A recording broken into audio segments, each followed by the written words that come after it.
Yahudi yang ortodok ini mirip kayak teman-teman kita Salafi, Pak, jenggotnya persis sama. Itu mereka kalau agar berhati-hati dengan perkara ini. Apa itu?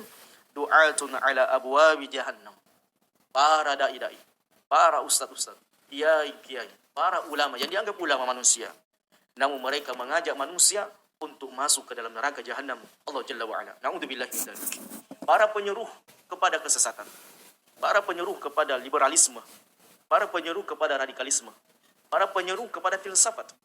Nanti kita akan bahas bagaimana kesesatan si Dajjal Ar-Razi Hashim ini, yang banyak mengkabur-kaburkan ajaran Nabi SAW dengan filsafat-filsafatnya.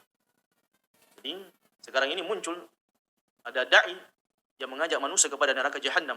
Dan kita tidak meragukan lagi bahwasanya si da'i ini adalah orang-orang, dia adalah di antara manusia yang berupaya mengkaburkan sunnah Nabi SAW, membawa syubhat yang paling besar di antara syubhat-syubhat yang ada di kepalanya. Orang da'i yang alumninya filsafat, yang berakidah al-Asy'ariyah, pengakuannya seperti ini. Namun kalau kita melihat al-Asy'ari, Imam al-Asy'ari ini kemudian rujuk dengan pemahaman yang dahulunya dan kembali kepada pemahaman yang benar, walaupun mungkin masih ada kesalahan beliau, namun itu dimaafkan karena kesungguhan beliau Imam Asy'ari di dalam merujuk dan kembali kepada kitabullah dan sunnah Nabi SAW dengan pemahaman yang benar. Maka di antara yang perlu kita waspadai adalah du'atun ila abwabi jahannam. Dai-dai yang menyuruh manusia kepada neraka jahannam. Nabi SAW menyebutkan sifat di antara perbuatan para dai-dai ini adalah di antaranya mereka mengajak manusia namun bukan kepada mentauhidkan Allah. Justru mereka mengajak manusia untuk menyamarakkan kesyirikan, melakukan perkara-perkara bid'ah, melakukan perkara-perkara munkar. Dan ini banyak kita saksikan sekarang ini. Di antaranya adalah Islam Nusantara. Yang munculnya Islam Nusantara adalah tidak lain munculnya orang-orang yang rusak dalam beragama. Jadi tidak diragukan lagi bahwasanya pencetus Islam Nusantara ini adalah di antara manusia yang rusak akalnya dan rusak dalam beragama.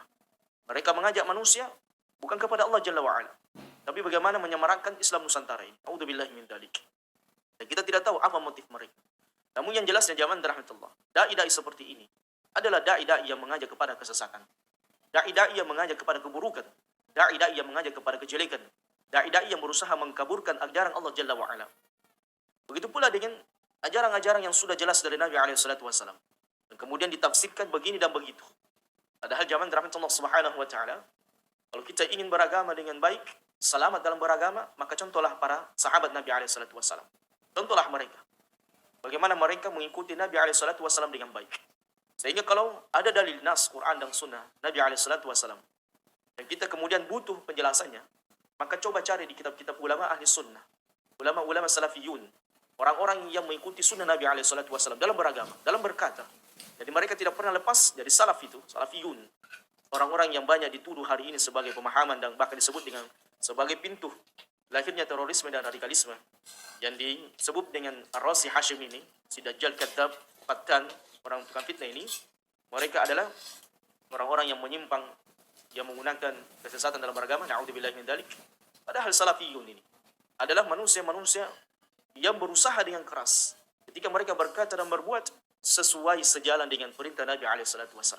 Mereka tidak pernah keluar dari apa yang disabdakan Allah Jalla, difirmankan oleh Allah Subhanahu wa taala, dan apa yang disabdakan oleh Nabi SAW. Itu salafiyun.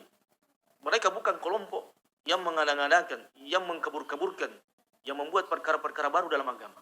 Namun salafiyun mereka adalah orang-orang yang berjalan di atas sunnah Nabi SAW, berjalan di atas perintah Allah Jalla wa'ala ala fahmi salafil ummah, sesuai dengan pemahaman para sahabat. Maka ketika ada dalil nas dan kita butuh penjelasan, maka kembalikan kepada pemahaman para sahabat. Bagaimana memahami dalil-dalil tersebut? Karena di luar sana banyak pemahaman filsafat, pemahaman radikalisme, pemahaman tasawuf dalam memahami Quran dan Sunnah, sehingga mereka menyimpan dan menyeleweng dari apa yang Allah dan Rasulnya SAW inginkan dari nas Quran maupun Sunnah Nabi SAW. Maka perhatikan zaman rahmatullah. Nabi SAW menegaskan kepada umatnya, man ajabahum ilaiha qathafu fiha. Maka siapa saja yang mendengarkan dai-dai seperti ini, siapa saja yang mengikuti dai-dai seperti ini, mereka yang berjalan bukan di atas sunnah Nabi SAW, bukan berjalan di atas perintah Nabi SAW, tidak seperti yang diajarkan oleh Nabi SAW, qathafu fiha, maka dia jatuh bersamanya di dalam neraka jahannam. Hadis ini Hadis riwayat Bukhari yang sangat sahih di antara hadis-hadis Nabi alaihi salatu wasallam tentang peringatan bahayanya da'i-da'i ila abwabi jahannam. Maka waspadailah zaman rahmatullah subhanahu wa ta'ala di antara da'i-da'i yang penuh dengan syubhat, da'i-da'i yang menyimpang, da'i-da'i yang berusaha mengkaburkan ajaran Allah subhanahu wa ta'ala. Hadza wallahu a'lam.